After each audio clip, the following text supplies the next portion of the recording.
Alors, bonjour à tous, merci de vous être connectés aujourd'hui. Je m'appelle Tim Sharpio, je suis apprenti de deuxième année à l'UBSC et aujourd'hui j'ai le plaisir d'interviewer Naël Chavan qui va nous présenter son métier, soit dessinateur. Bonjour Naël. Bonjour, alors je Alors, m'appelle. Je sais pas si tu veux que je me présente maintenant. ouais, vas-y. Alors, je m'appelle Naël Chavan, j'ai 19 ans, je suis en troisième année d'apprentissage du coup. Et je vous expliquerai mon parcours peut-être un peu plus tard. Ouais, pas de souci. Donc, je rappelle à toutes les personnes qui nous regardent, vous pouvez poser vos questions directement depuis l'onglet en bas Q&A et ensuite je les poserai directement à Naël. Alors, pour commencer, je posais la question, comment est-ce que tu as découvert ce métier-là?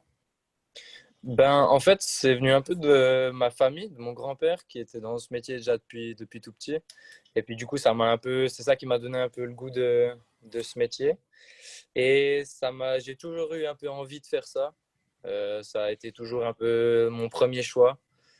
Mais ce qui était un peu compliqué, c'était de trouver du coup une place à Neuchâtel parce qu'il y avait pas mal de demandes et peu de places.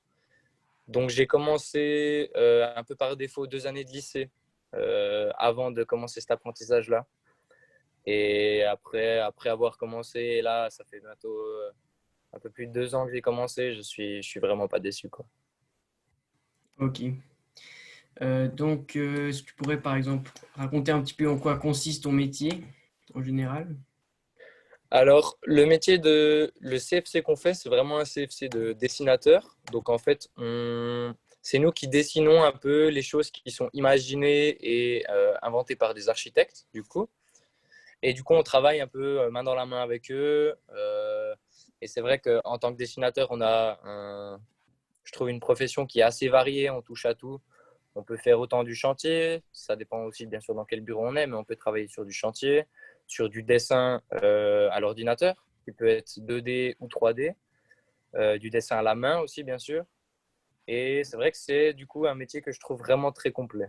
Ouais. Ok. Et puis, donc toi, une journée type, elle ressemble à petit peu près à quoi? Alors il n'y a pas vraiment une journée type, ça va dépendre un peu des périodes, parce que certaines périodes, par exemple, je vais être sur une maquette, je vais travailler pendant plusieurs jours ou même plusieurs semaines sur une maquette. Mais les maquettes, c'est quand même, on va pas se mentir, c'est une petite partie de mon emploi du temps, une très petite même. En général, c'est beaucoup du dessin à l'ordinateur. On travaille, du coup, ça dépend des bureaux d'architectes, mais ils travaillent en général sur des logiciels qui sont un peu différents. Ok, Mais la grande partie, c'est du dessin à l'ordinateur, que ça soit 2D ou alors 3D. Ouais. ok. Ouais. Là, il y a quelqu'un qui aimerait savoir, pour les cours professionnels, combien de fois par semaine c'est? Alors là, je parle pour le canton de. Ah, pardon, ça a un peu quitté. Je parle pour le canton de Neuchâtel, principalement. Je ne sais pas comment ça se passe dans les autres cantons. En tout cas, pour le canton de Neuchâtel, en première année, on a 2 jours de cours. Et en 2, 3 et quatrième année, c'est seulement un seul jour de cours. Ok, Puis après, il y a aussi une possibilité qui est par rapport à la maturité. Parce qu'il y a la possibilité de faire la maturité, du coup, intégrée, préparation à la maturité, ou alors de pas du tout faire de maturité. Et puis ça va varier un petit peu, ça va te rajouter soit une journée ou alors une demi-journée de cours en plus. ok. Et puis les matières enseignées, c'est un petit peu près lesquelles? Alors les matières qu'on a, c'est des matières qui sont quand même assez spécifiques au métier. On a par exemple des mathématiques, ça c'est assez basique, hein, comme on retrouve un peu dans toutes les professions. Là, elles ont une valeur quand même assez importante, parce que c'est vrai que c'est quand même une bonne part de notre métier. On a aussi comme branche ce qui est la construction, toute la manière de construire. On a aussi la connaissance des matériaux, parce on va en fait essayer de comprendre et de connaître un maximum de matériaux, leurs utilisations, leurs propriétés, plein de choses, enfin, plein de particularités par rapport à ça. Ouais, On a aussi du dessin. En première année, on a quand même pas mal de dessins. Ensuite, on en a un petit peu moins, mais c'est vrai que tout au long de l'apprentissage, c'est quand on a quand même pas mal de dessins à main levée, de croquis, de détails, de choses comme ça. C'est quand même une bonne partie. Et on a aussi de l'ECG, qui est de la culture générale. C'est quelque chose qui est assez qu'on retrouve aussi dans un peu toutes les formations. Il y a aussi un peu comme on fait de l'histoire, de l'actualité, on fait des choses assez variées. Ok. Alors là, on a quelqu'un qui aimerait savoir comment tu as su que tu voulais être dessinateur et puis c'est à quel âge que tu as commencé? Alors, bah, comme je t'ai dit avant, c'est une chose que j'ai su assez tôt. C'est vraiment un peu le métier qui m'a toujours intéressé. J'ai toujours bien aimé certains bâtiments. Mon but principal, moi, c'est de faire architecte. Donc, c'est vrai que c'est un peu le parcours un autre parcours pour faire architecte. Donc, mais on peut très bien aussi s'arrêter simplement à cet apprentissage et rester dessinateur. Mais c'est vraiment l'architecture qui m'a vraiment donné envie de faire cet apprentissage-là. Et à quel âge je m'y suis vraiment intéressé? C'est assez tôt. Je dirais autour de ma dernière année d'école secondaire, je crois, ouais. Environ la Ok. 11e année, je pense. Ouais. Ensuite, quelqu'un qui demande est-ce qu'il faut forcément être bon en dessin ou bien vu qu'on a les ordinateurs, c'est pas forcément une qualité nécessaire. Alors ça, c'est une question qui revient souvent. Alors, il y en a vraiment pas énormément qui sont vraiment très bons en dessin. C'est pas du tout grave si tu sais pas dessiner et que tu veux faire cet apprentissage parce que les notes qui sont aussi, en fait, ce que je peux expliquer aussi, c'est que chaque année, on a un carnet de croquis. On va faire un croquis par semaine durant tout ton apprentissage. Et ça te permet d'évoluer énormément et de vraiment t'améliorer en dessin. Même si tu n'as pas si t'as pas de facilité en dessin, c'est pas quelque chose que tu te sens à l'aise avec ça. Tu vas vite prendre tes aises et tu vas très vite t'améliorer. Et du coup, la note qui est notée là-dessus, c'est vraiment noté sur la progression de ton dessin, pas vraiment sur la qualité de tes débuts. Si tu arrives pas du tout au début, c'est pas ça qui est noté. C'est vraiment noté sur ta progression. Donc ça, c'est aussi quelque chose qui est très intéressant. Donc en soi, non, c'est pas grave si tu sais pas vraiment dessiner et puis que tu veux te lancer dans cet apprentissage. Parce que c'est vrai aussi que la plupart du dessin se fait à l'ordinateur maintenant. Ok. Et puis, quelqu'un qui demande est-ce qu'il faut être bon en langue pour cet apprentissage? Alors non, je vais t'avouer que moi, c'est un peu mon point faible. J'étais pas forcément très fort en allemand et en anglais. Et si tu fais la maturité, comme je te disais, soit intégrée ou alors la préparation à la maturité, là, tu auras de nouveau de l'allemand et de l'anglais. Mais si tu fais pas du tout de maturité et que tu fais seulement l'apprentissage, tu n'as pas du tout de langue en fait. Il n'y a pas du tout d'allemand ni d'anglais. Ok. Et puis, quelqu'un qui aimerait savoir s'il y a des spécialisations possibles après le CFC. Alors justement, en fait, quand tu finis ton CFC, tu as le papier de dessinateur orientation architecture, c'est comme ça qu'ils appellent ça maintenant. Et avec ce papier-là, et si tu as une maturité ou si tu l'as fait après, justement, tu peux accéder justement aux hautes écoles d'architecture pour faire en fait un papier d'architecte. Et c'est du coup ce que j'ai envie de faire. Ok. Ou tu peux simplement t'arrêter au CFC dessinateur. Ok.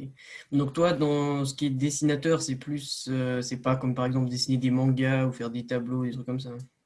Non, alors dessinateur, c'est vraiment dessinateur en bâtiment. C'est que tu vas dessiner des choses qui sont. C'est pas tellement du dessin artistique en fait. C'est ça qu'il faut Ouais. aussi se rendre compte, c'est que c'est vraiment du dessin technique.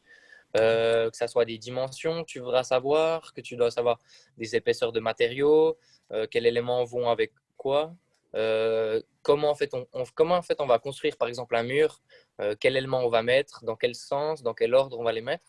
Donc c'est en fait tout ça que tu vas vraiment apprendre à dessiner et c'est ce qui va constituer en fait des plans d'architecte en fait. Ok. Euh, alors, est-ce que à l'école professionnelle, pour revenir dessus, il y a beaucoup de maths ou pas?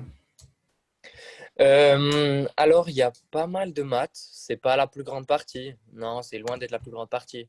Euh, pour une journée de cours standard, on a, je crois, en première année, on a deux périodes de maths et que ce soit dans les deux ou trois et quatrième année, c'est une seule période de maths. Donc ça va, c'est pas la plus grande partie. Et puis, est-ce que toi, avant de faire ça, est-ce que tu as fait des stages, par exemple, dans le domaine du dessin, etc.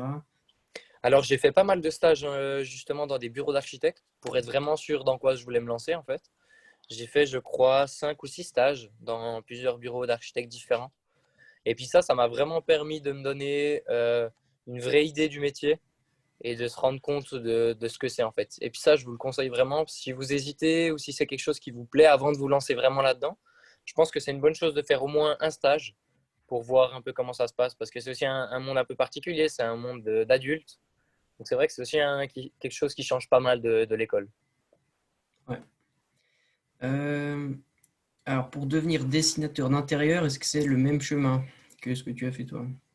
Alors ça, je suis pas tellement au courant, je t'avoue, mais je pense que c'est possible de faire un CFC, par exemple, de dessinateur en bâtiment et après de faire des spécifications pour du coup, se spécifier dans l'architecture d'intérieur. Mais je pense pas que ça soit la formation la plus adaptée.